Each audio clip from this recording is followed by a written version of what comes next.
মুক্তিযোদ্ধার নাতি নাকি রাজাকার? আমি রাজাকার। তুমি জিতেছো, কোটা থাকলে আমি জিততাম। যা বলছিলাম, ভিএআর রুমে ব্রাজিলের 3 রেফারি, মাঠে ব্রাজিলের আরো 3 রেফারি, এবং খেলা কিন্তু শুরু হয়ে গেল। খেলা দেখার জন্য আজকে সকালে যে পরিমাণ ওয়েট করা লাগেছে ভাই। পানির বোতলগুলো কানে রে। হ্যাঁ পুরাই। প্রথমে দেখলাম খেলা শুরু হবে 6টায়, তারপরে কয় 6টা 15, তারপরে 6টা 30, 7টা, 8টা। জামাল, জামাল, এই এদিকে। এই কি রে, সাউন্ড কই?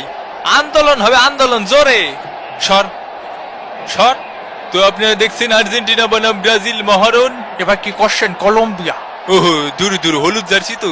হলুদিয়া পাখির দল কিন্তু বারবার ফিরে আসে, কখনো কলম্বিয়া হয়ে, কখনো উরুগুয়ে হয়ে, কখনো প্যারাগুয়ে হয়ে।